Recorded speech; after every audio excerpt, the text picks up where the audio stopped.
listening to America First Radio.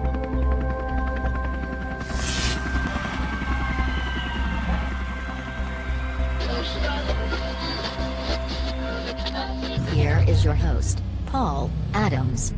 Fellow Americans, dear patriots, dear friends, I wish I could bring you good tidings of comfort and good cheer. But this is a maximum red alert. The Republic is in peril. The enemy time when we are at the weakest during our holidays, when everybody's relaxed, when everybody is enjoying the Christmas season, shopping, visiting friends, taking time off, watching movies, going on vacations. As we approach December 19th, we are less than a week out from that date, that pivotal date when the electors vote. The globalists are up to no good. I predicted this would happen a few podcasts back. I predicted they would accuse Trump of some hideous activity, some abysmal crime, and they're doing it now. They're calling him a Russian agent. And this in turn would create the pretext for the electors to switch their vote from Trump or to completely abstain. And that would cover their tracks because, don't forget, they originally put out a stink about the Electoral College. They said that it should be scrapped. And so what better excuse now to scrap it, when their prophecy has been fulfilled. The electors reneged on their promise. They were faithless electors. In other words, first they set us up. They claimed they want the Electoral College repealed. That was phase one. Phase two is the smear campaign, the false narrative about Trump, his character assassination. And the third phase is coercing the electors to change their vote from Trump to Hillary. Cajoling, coercing, blackmailing, bribing, you name it, they can do it. They can approach them and say, look, name your price. What would it take for you to switch your vote from Trump to Hillary? 5 million, 10 million, 20 million? Price is no object. But if you don't go along with us, a lot of bad things could happen to you and your family. So this is our last offer. Take it or leave it. You get it? That's how these people work. They work in the shadows. They're hidden behind curtains. They let their henchmen do their dirty work. That's how they get it done. And if they can't accomplish this through the electors, they may go all out. They may pull a JFK on Mr. Trump and blame it on whoever their chosen patsy of the week is. Another Lee Harvey Oswald fiasco. And I agree with Alex Jones. The globalists will move heaven and earth to stop Trump, and we must pray for Mr. Trump.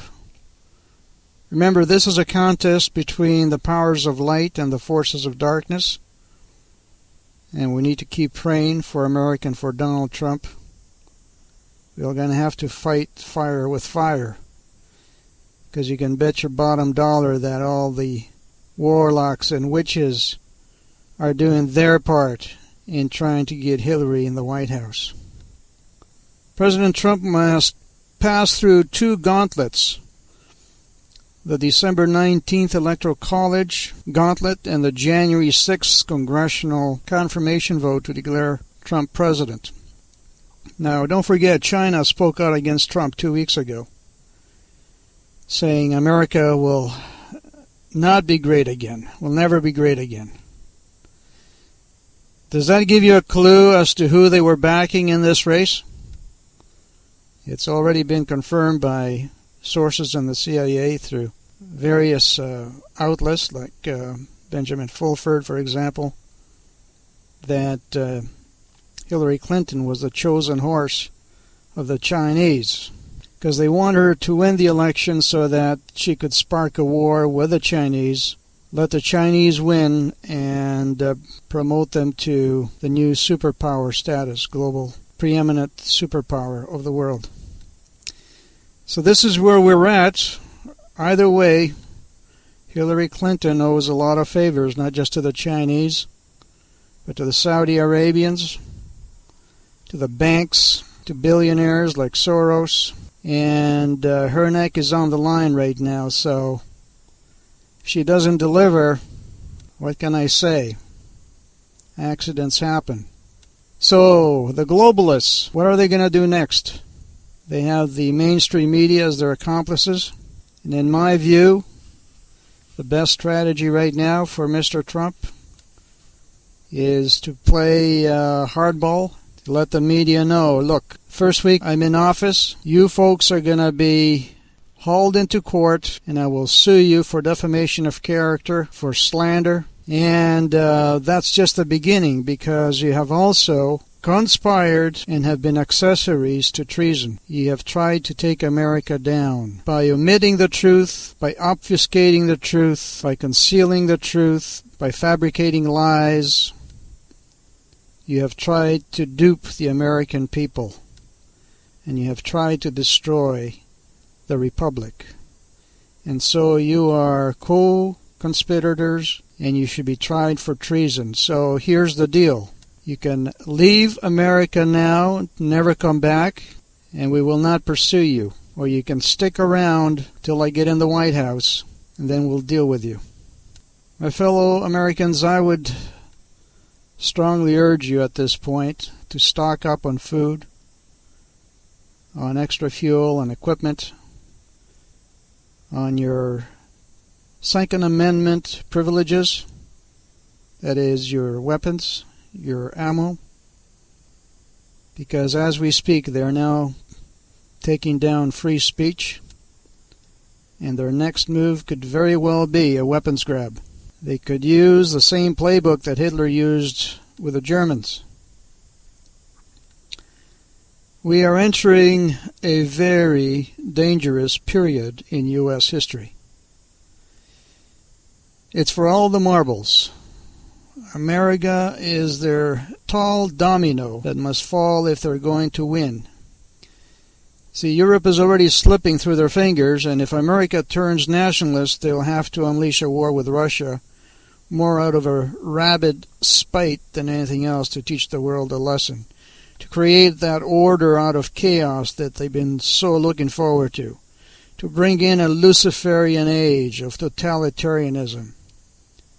And when you read Albert Pike's letter describing the 3 world wars, it looks very much like they're about to unleash their anarchist cells, their provocateurs, their agents of chaos, to provoke a clash of civilizations between Christians and Islam, to balkanize the United States, to create a civil war, to have us fighting along racial and political divides.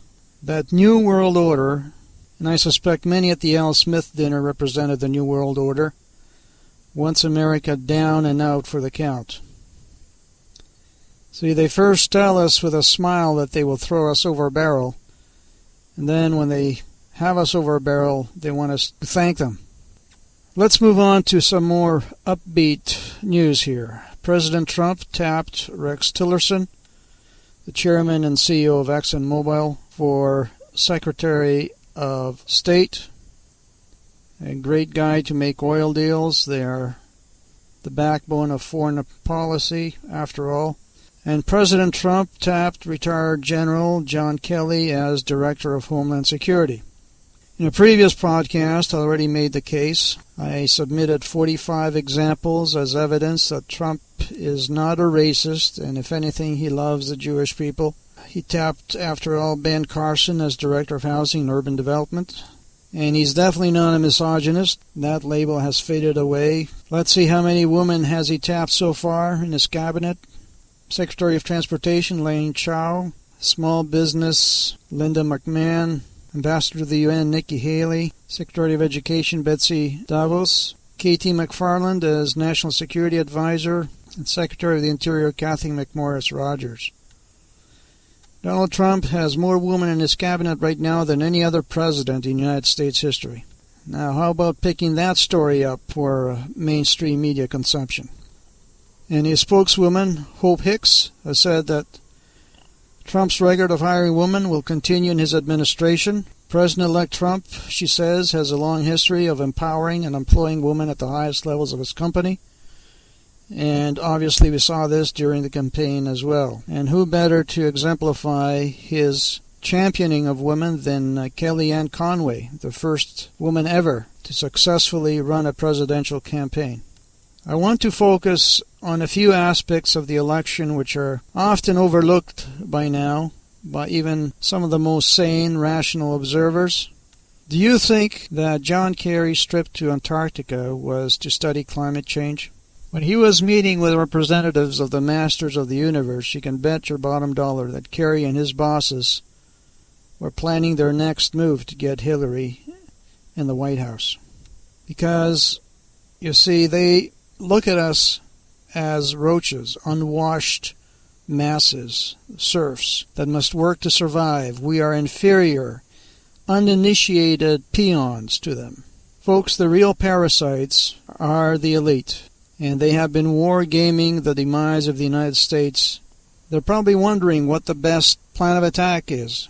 Should they pin everything on Russia? How about nullifying the election? Maybe a false flag, like an electromagnetic pulse, and blame it on Russia. How about an economic meltdown? How about shutting down free speech, which they're doing right now? How about a failed assassination to send the signal, like they did with Ronald Reagan? How about sparking World War III? Just declare a no-fly zone over Syria and start shooting down Russian planes. That would do it. That's what Hillary wanted to do, at the behest of her donors, her mentors, her puppet masters. That's what the Dogs of War, John McCain and Lindsey Graham wanted. Because you see, war is good for business, for the military-industrial complex. It's easy money. Certainly Russia has been taking every precaution. They can see it coming.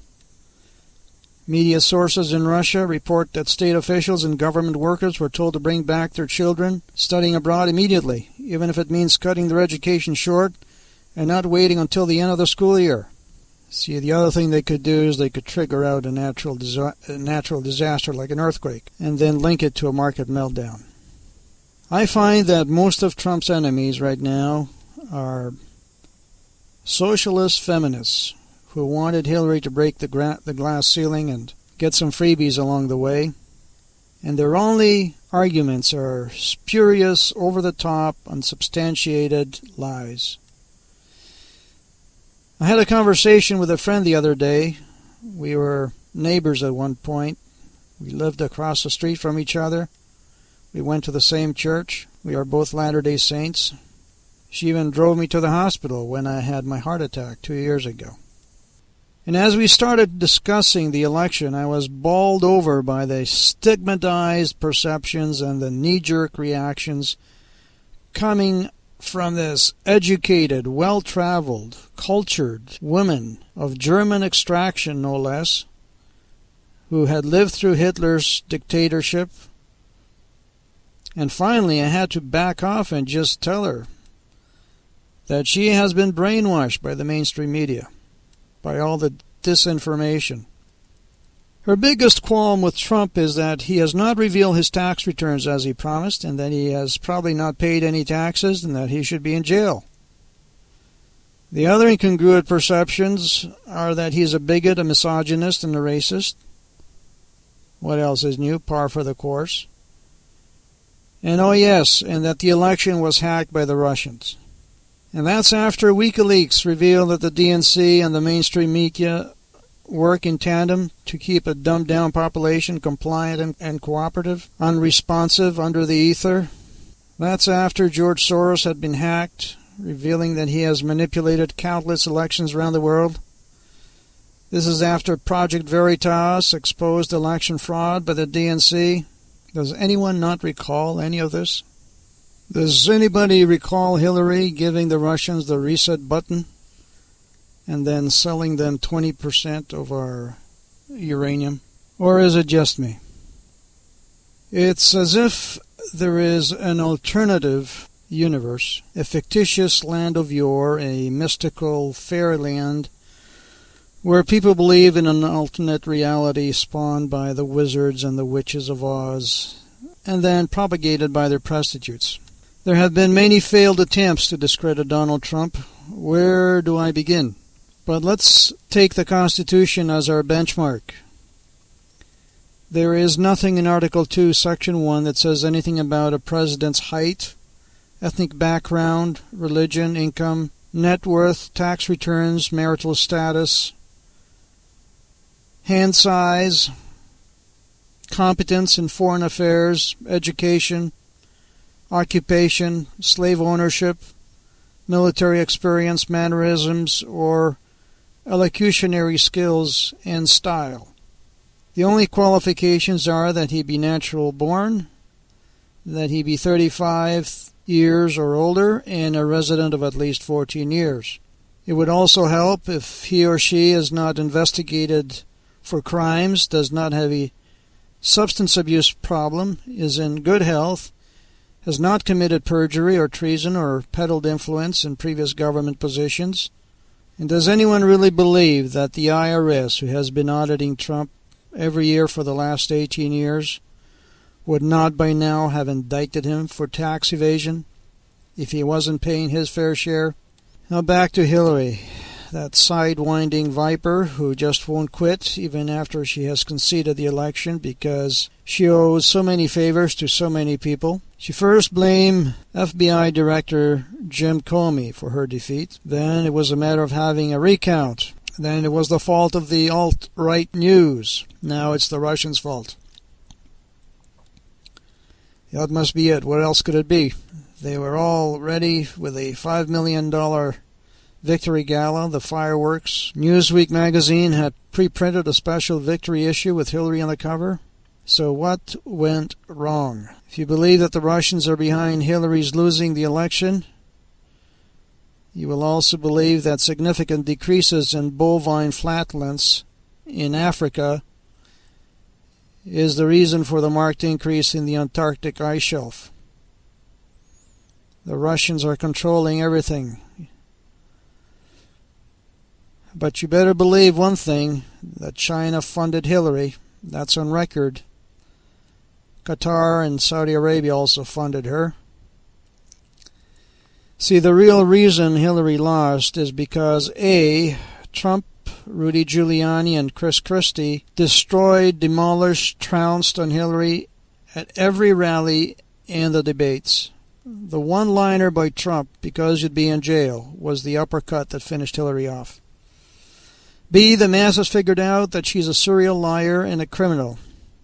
C, the alternative media became the media of choice for the masses. D, WikiLeaks dumped more truth about the turd Hillary than the mainstream media could ever dream of dumping. And the masses figured out the collusion between the DNC and the media through leaks, not hacks, made all the difference. Plus, some sources disclose that Hillary is a China agent. Her role as president would have been, as I said, to start a war with China. And not to mention the leaks from Project Veritas that revealed how the DNC steals elections. See, it has nothing to do with the Russians. The Democrats shot themselves in both feet and in the butt. And why on earth would anyone want to be called a Democrat after a demonstration of their criminality? Why would you back Hillary, who destroyed emails, who was fired at age 27 as a young attorney for unethical behavior in the Watergate Commission hearings? And how about looking at the size of Trump's rallies compared to hers? How about looking at what preoccupied most voters about Hillary right up to the election? The number one issue was the careless handling of her emails, not to mention losing her national security clearances in the couple of weeks leading to the election. How about the massive story about her health that broke in the National Enquirer, which was the kiss of death? How about concerns about her health that spiked right after she fell on 9/11? How about the leaked emails about her having Parkinson's? Another nail in her coffin was her homage to Angela Merkel in her immigration policy to bring in more undocumented Muslims. Clearly, she wanted to turn the United States into another Muslim-infested ghetto.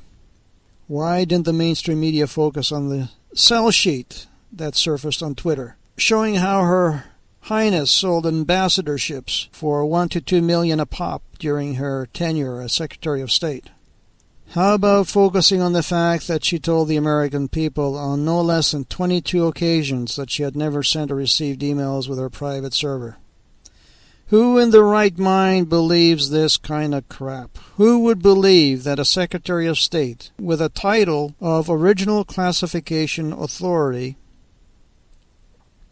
does not know what the letter C stands for and has never sent or received any classified emails? Who believes such bunk? Who believes such nonsense? How did such a criminal even run for president? I think she ran to cover her tracks. You see, it would make it virtually impossible for people to guess that she was a criminal if she ran for president. And, of course, she had the backing of the mainstream media. That's what covered her up. Trump a Russian agent? Give me a break. Hillary is a Chinese agent. That's what she's trying to detract us from. That's what all the smoke and mirrors is all about. Her neck is in the noose, and if she doesn't deliver, how gullible. And maybe now that's why the MSM is taking a beating. Their viewership numbers are in free fall. Let's talk a little bit about this serpentine CNN. CNN last month laid off more than 300 people, roughly 8% of its workforce, and the hemorrhaging has only begun. They want to bring Piers Morgan, the anti-Second Amendment Brit with a thick British accent. They want him to take over Larry King's spot. This is only after Morgan's show was canceled back in March. And in case you didn't know, CNN has been officially boycotted on Twitter as far back as when Megyn Kelly first began dissing Trump. As it is, CNN International will stop broadcasting in Russia before December 31st, I'm told. And Time Warner should have accepted Murdoch's offer of $80 billion for CNN. Now that CNN has changed its bylaws for any future hostile takeovers, it is doomed to die a slow death by more layoffs and shrinking audiences. Of course, that leaves the other faux news packaging corporations, ABC, NBC, MSNBC, CBS, Washington Post, New York Times, Slate, Salon, that should be focusing on Podesta's pedophilia, for example, and Guccifer's emails hack, which pins Hillary as a high priestess of some shadow satanic group. And they should be also focusing at the top of the pyramid, maybe, at the mother of harlots that uses pedophilia and will go to any lengths to conceal, protect, and insulate its undertakings, because at the end of the day, the tip of the pyramid controls the sock puppets, which are engaged in pedophilic and satanic rituals. And now for the bigger news, the news the MSM will never ever report, because if this is publicized, people would drop the MSM like a hot potato. You have to wake up, America. You have to wake up. The big news is that the globalists are going all out. They are coming, folks. They are going for broke. You need to get ready. You gotta get some food stored, some water, extra fuel. Get your guns and ammo ready. Warn your neighbors. Get off your couches. Stop watching so much TV. Get ready. Get doing. Get prepared. Stop believing the mainstream media. As we speak, The NDAA 2017 and House Resolution 5181 are being passed through Congress. The NDAA 2017 only needs President Obama's signature to become law. 5181 needs to go through the House and then for the President to sign it. These are all-out assaults on free speech, if I understand it right. It means one of two things. Either the fake news outlets like New York Times, CNN, BBC, etc. will soon experience a change in management and they'll be forced to either report the truth or be shut down, or it means they will be allowed to continue their fake news reporting while alternative news sources will be shut down. Either way, the masses are no longer buying into the mainstream media narrative. At this point, 96% of the public does not believe the propaganda of the mainstream media. And speaking of numbers, you got to remember, for them, for the elite killing millions of people, it's not a moral decision for them. They'll tell you that if they don't do it, somebody else will do it. That's their logic. The ends justify the means. There's no right or wrong rules. They do what they have to do to achieve their objective. They have no moral code. Don't think for a second that they feel sorry for any lives lost, for children's lives lost. No. Not when they can sacrifice and butcher them and eat them in spirit-cooking rituals. Their heart is as cold as stone. Now here's an example of twisted logic. I was listening to Marx Kaiser say that Trump's election proved that anyone can walk off the street and get elected. Max, what drugs are you on?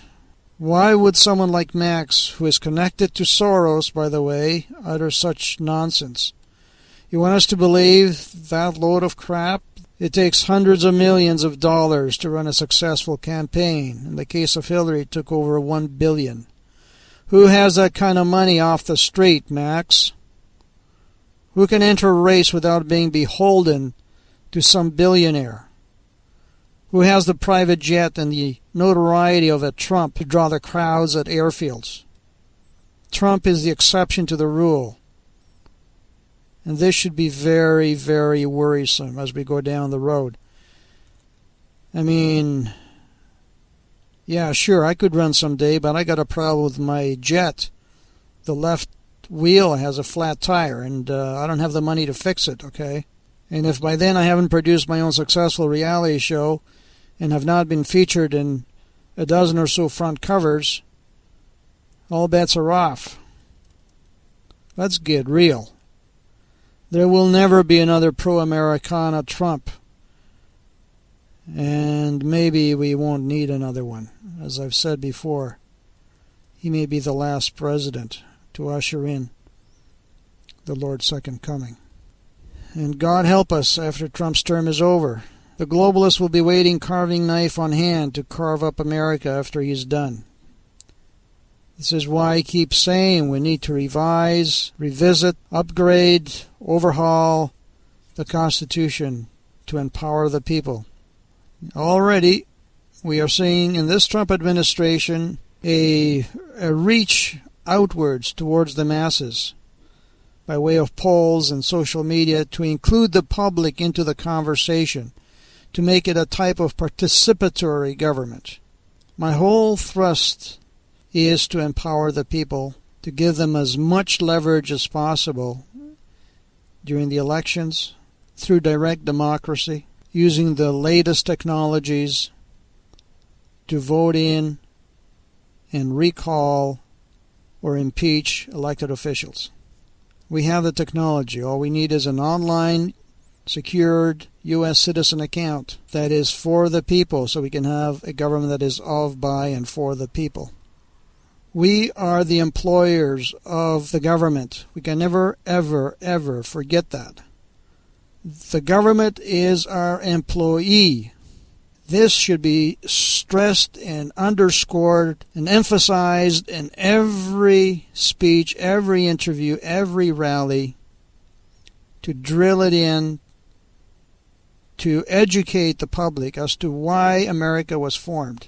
It was formed to give us a government that is of, by, and for the people, and to do away with all the control mechanisms which the globalist elites have used to take away that power from the people. There are too many people at the top who have been co-opted, compromised, blackmailed by the Luciferians. The globalist agenda is embedded, ingrained, and it is enforced by blackmail, and that's what that Pizzagate thing is all about. They will take people, cause them to commit horrendous acts of violence, cause them to commit obscene, immoral acts with minors. They will film them, and they will hold that on top of their heads as blackmail. You see how that goes? Okay, and what organization has been more prolific with pedophilia than any other organization? I don't have to tell you. Open your eyes. Connect the dots. Do some of your own research. Don't just listen to me. Do some of your own research. And above all, connect to the source. Connect to the Supreme Creator. And He will instruct you. He will reveal to you what the truth is. Spiritually, if Pizzagate is any indicator, we have arrived at the same depths of depravity that ancient Israel and the pre-diluvians had arrived. The planet has a way of naturally selecting for extermination those civilizations that have adopted natural selection as their blueprint. Paradoxically enough, Earth has a way of shaking things up when too many fleas are on its back. If we refuse to exterminate pedophilia, there's only one solution, a final solution. The Earth's final solution. So, if that's the way you want to go, you're going to have to enjoy the Earth's rocking and rolling. I've said before, Obama will do the greatest damage to America as a lame duck president. This Marxist will leave his best shot till the very last. Here is some mega news, folks. House Resolution 5181, called the Portman-Murphy Act. This is a bill to create an official counter-propaganda agency. You go to the actual congressional records, you'll find it. Start reading for yourself. Make sure this kind of censorship does not become law.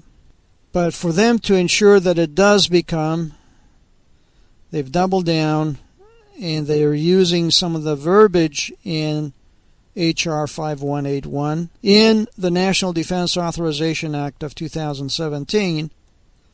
So they tuck the verbiage in, and it will do the same thing as H.R. 5181. It's a bit like insurance. As I said, the NDAA has passed the Senate and the House, is now waiting to be signed into law by Obama, and I predict he will sign it on Christmas Day just to rub it in our face. This bipartisan bill, which was introduced by Senators Portman and Murphy in March, will improve the ability of the United States to counter foreign propaganda and disinformation by establishing an interagency center housed at the State Department to coordinate and synchronize counter-propaganda efforts throughout the United States government. To support these efforts, the bill also creates a grant program for NGOs, think tanks, civil society, and other experts outside government who are engaged in counter-propaganda related work. This will better leverage existing expertise and empower local communities to defend themselves from foreign manipulation. If I read it correctly, basically it gives the government the funding to hire armies of trolls on social media. I mean, I was accused myself of being a Russian agent for supporting Trump. And I think, folks, the best way to counter that If you ever get accused by a troll, either on Twitter or Facebook, of being a Russian agent because you're supporting Trump, just remind them that the Chinese are supporting Hillary and that troll is probably a Chinese agent. You just throw it right back at them. So, this new bill will give powers which control what is determined to be fake news or propaganda, monitor state and non-state propaganda that undermines U.S. national security, or will integrate international agencies to track and analyze information. Mr. Murphy said, quote, "When the President signs this bill into law, the United States will finally have a dedicated set of tools and resources to confront our adversaries. Widespread efforts to spread false narratives that undermine democratic institutions and compromise America's foreign policy goals." End of quote. Well, when I see the CNN and Washington Post shut down, then I'll believe that it was put together for a good cause. Now, this sounds to me like a case of when the government will own all the fake stories, all the false flags, which will propagate more wars, which the military-industrial complex, of course, desperately needs to stay afloat.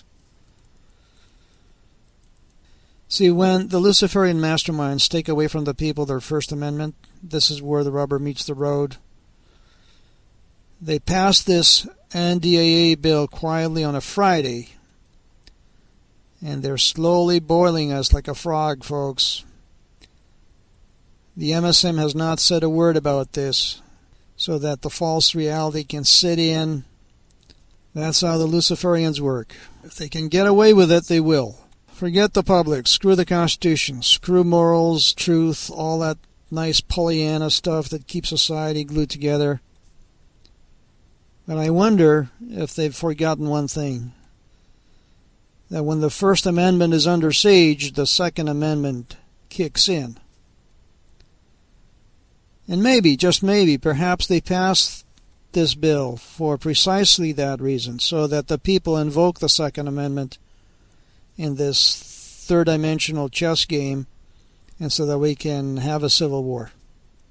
This is the legislation that Obama is prepared to sign into law. This is the legislation that his mentor Soros has been preparing for some time, because his lifetime's ambition to take down America. Do you understand? Do you people understand what we are facing here? And why, pray tell why, isn't anybody talking about Soros except the alt-right? Where's the ADL? Where's AIPAC? Huh? Where are the Republicans? Where are they? Where? Now that you need them. What does the mainstream media have to say about Soros? Crickets. The question I have is, how anti-American, how anti-1776 must some of these senators and House reps be to vote for such bills? And of course we know how anti-American the President of the United States is to sign this into law. But surely Congress must have been coerced, bribed, and blackmailed to put forth such bills. Unless, again, I'm mistaken, unless the new bill will shut down the patently fallacious mainstream media. As it stands, according to True Pundit, multiple CIA sources are now denouncing the Washington Post for knowingly reporting misleading national security intelligence. No one in the agency or in the FBI who is running at least one parallel inquiry has ruled out a possible internal leak within the Democratic National Committee from actors inside the United States who funneled private DNC emails to WikiLeaks. The bottom line, dear friends, is that the globalists, the controllers, want to trigger a dystopia through a civil war. They want to balkanize the United States.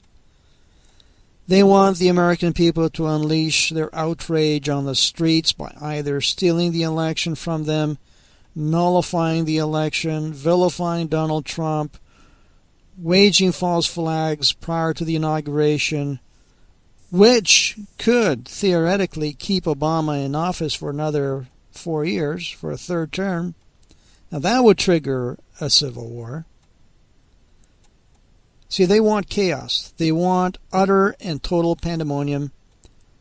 What they don't know is that the people know who is behind the curtains. The curtains have been parted, and what we have seen cannot be unseen. There is no way that Mr. Trump will not be President of the United States. Any weapons that are formed against Donald Trump will boomerang and ricochet and hit the heads of those who created them. So God bless America and God bless Donald Trump.